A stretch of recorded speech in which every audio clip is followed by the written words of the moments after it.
आपने पहले respiratory system 2-3 दफा पढ़ लिया है, आज आप इसकी डिटेल पढ़ रहे हैं। लेकिन है ये भी शॉर्ट क्वेश्चन, ये भी लॉन्ग क्वेश्चन नहीं है। रेस्पिरेटरी सिस्टम यानी सांस लेने का सिस्टम। सांस किस तरह लेते हैं आप पहले बना चुके हैं। सांस लेने का अमल, आप कैसे सांस लेते हैं, क्या क्या चीजें इस्तेमाल होती हैं उसमें। नाक है, मुंह भी है, लंग्स हैं आपके फेफड़े, ऑक्सीजन इनहेल करते हैं, कार्बन डाइऑक्साइड बाहर निकालते हैं। बिल्कुल ऐसा ही है। It combines with the oxygen in air. अच्छा जी, इसके अंदर चीजें इस्तेमाल क्या हो रही है। Nose, throat, trachea, trachea, bronchi और लंग्स। यानी आप थोड़ा सा आप डिटेल में इसको समझ रहे हैं। पहले आप मोटी मोटी बातें पढ़ते रहे और अब आप थोड़ी सी डिटेल ले रहे हैं। नोज में तो आप नाक समझते हैं अच्छी तरह, इसको मुंह में ना डालें। Air enters body through nose, आपकी नाक के जरिए हवा दाखिल होती है आपके जिस्म में। As air passes through the nasal passage it is filtered, warmed and moistened. जब आपकी नाक के अंदर ही दाखिल होती है तो आपने देखा है कि नाक के अंदर ना, शुरू में अगर आप देखें तो नाक में बारीक बारीक बाल होते हैं, पहले वो इसको साफ कर देते हैं। फिर और बहुत सारे ट्रैक्स अल्लाह ताला ने नाक में बनाए हुए जिससे आपकी नाक के अंदर हवा साफ होकर दाखिल होती है। बाहर की जो बुरी चीजें हैं वो रुक जाती है वहां पर और आप साफ हवा अंदर लेकर जाते हैं। और थोड़ी सी मॉइस्टेंड हो जाती है, यानी गीला भी रहती है। जैसे नाक आपकी और ये मुंह आपका गीला रहता है अंदर से, देखा है कभी, महसूस किया है। ये सूखा नहीं रहता। जब सूखा रहता है तो आप उसको फौरन कहते हैं प्यास लग रही है, पानी पियो। ऐसा समझा है कभी, देखा है। आगे है थ्रोट, आपका गला। थ्रोट के अंदर दो रास्ते हैं। एक रास्ता है थ्रोट के अंदर, बड़ी नाली जो जा रही है वो आपके पेट में जा रही है, जो आप पढ़ चुके हैं दूसरे डाइजेस्टिव सिस्टम में।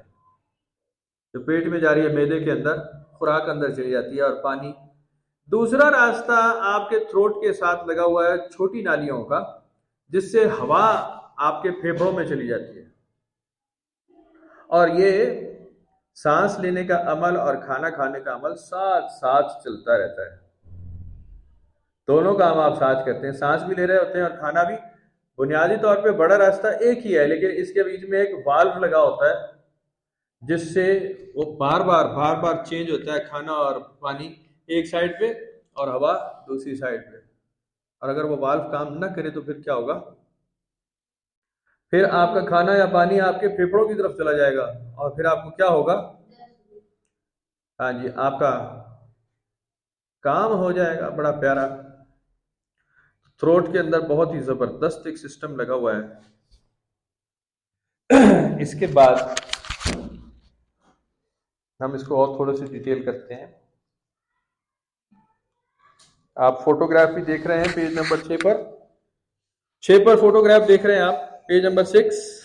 आप देख रहे हैं थ्रोट के अंदर ऊपर की नाली में ट्रैकिया लिखा हुआ है, ट्रैकिया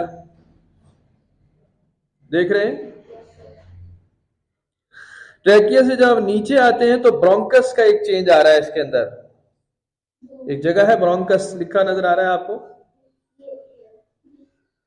ब्रोंकस के नीचे आप फेफड़े के अंदर जब पहुंच जाते हैं, फोटोग्राफ के अंदर देख रहे हैं आप,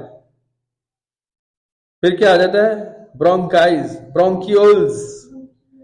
ब्रोंकियोल्स यानी बहुत छोटी छोटी रगें होती हैं, बहुत छोटी छोटी, जिसके अंदर आप खास तौर पे हवा लेकर जाते हैं, ऑक्सीजन। और ये पूरा जो पार्ट है, पूरा जो आप ये ब्राउन कलर का पार्ट देख रहे हैं, लंबा सा एक गुब्बारा सा, इसको क्या कहते हैं, लंग्स। और ये किसके ऊपर खड़ा हुआ है, डायाफ्राम के ऊपर। आप देख रहे हैं डायाफ्राम नीचे सबसे जो है एक समझने के एक स्टैंड सा बना हुआ है इसको रखने के लिए, समझ रहे हैं, जो इसकी शेप पूरी रखता है बनाकर। और इससे ऊपर आप देख रहे हैं रिब्स हैं, हड्डियां। ये जो हड्डियां आपको नजर आ रही हैं, रिब्स, पसलियां देख रहे हैं आप। ये पूरा सिस्टम आपका काम करता है इसमें, रेस्पिरेटरी सिस्टम में। Trachea is supported by C shaped ring और cartilage, these cartilage rings keep the tracts open. Air from the trachea passes into bronchus. Bronchus divides into two bronchi. The bronchi are tubes that carry air into lungs. Bronchus और bronchi एक ही तकरीबन interrelated दो parts हैं। बहुत छोटी छोटी veins है, बहुत छोटे छोटे रास्ते, बहुत बारीक बारीक नालियां हैं जो कि सारी आपकी एयर पैसेज को लेकर जाती है। आपके अंदर जो ऑक्सीजन जा रही है वो उसका रास्ता बनाती है।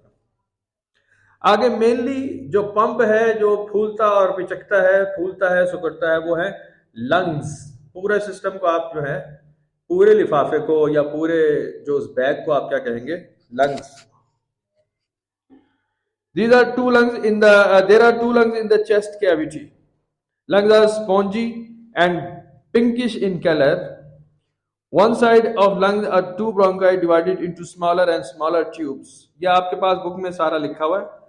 ओवरऑल आप इसके बाद क्या करते हैं? लंग्स के अंदर इनहेल करते हैं सांस को, इनहेल और एक्सहेल।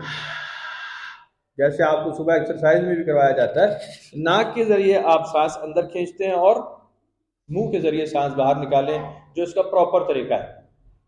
प्रॉपर तरीका सांस लेने का क्या है कि आप नोज से सांस अंदर लें और मुंह से बाहर। और अगर आप जैसे आप सोते हुए करते हैं तो आप सांस लेते भी नाक से हैं और बाहर भी नाक से निकाल देते हैं। सोते हुए क्या करते हैं? और अक्सर लोगों की जब नाक बंद होती है तो मुंह से ही सांस अंदर खींच रहे होते हैं, मुंह से बाहर निकाल रहे होते हैं, लेकिन वो प्रॉपर तरीका नहीं है।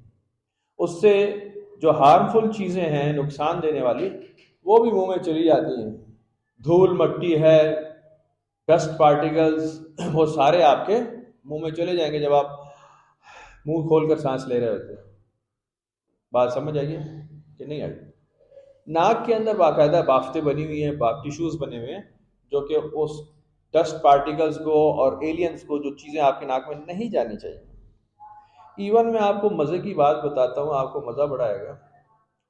बहुत ही बारीक ये जो डस्ट पार्टिकल्स आपको धूल मट्टी उड़ती नजर आती है, इसके इसी साइज की स्पाइडर्स उड़ रही होती हैं हवा में, बहुत बारीक, बहुत छोटी। और जब आप सांस लेते हैं ना मजे मजे से, तो वो स्पाइडर्स भी अंदर जाती हैं आप, और पता नहीं कितनी ले गए होंगे आप अब तक अंदर। लेकिन अगर आप मुंह से सांस ले रहे हैं तो इसके अंदर जाने का चांस बहुत ही बढ़ जाता है। इसीलिए आप जब वुजू करते हैं तो नाक में अच्छी तरह पानी डालकर नाक को साफ करना जरूरी है, कि जो चीजें नाक में चली गई हैं, डस्ट पार्टिकल्स वगैरह या कोई कीड़ा मकोड़ा बारीक सा कोई जरासीम, और बाहर निकल जाए। नहीं बात समझे आप? और कुल्ली भी कर लेते हैं, मुंह भी साफ करते हैं, नाक भी साफ करते हैं, पूरे रास्ते को नाक के साफ करके फिर आप रात को भी यही करें। सोते वक्त आप अपनी नाक को अच्छी तरह से पानी से धोकर और फिर साफ करके फिर सोए। बात समझ आई?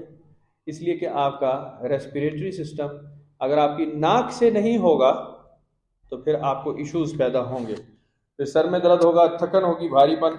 अभी आप कुछ नेक्स्ट फोटोग्राफ्स देख रहे हैं नीचे रेस्पिरेटरी सिस्टम में, कैट्स की, हॉर्स की और ह्यूमंस की भी, इंसानियों की, ऑलमोस्ट सबका एक ही सिस्टम बना हुआ है कि ये एक ही प्रोसेस के थ्रू अपनी सांस अंदर खींचते हैं। इसको इतना ही कंप्लीट करते हैं। मैं आपको इसके निशान लगा कर दूंगा अभी, ताकि क्वेश्चन अपना स्क्वीज हो जाए। इतना लंबा तो क्वेश्चन आप नहीं लिख सकते। इसको क्लोज कर देंगे।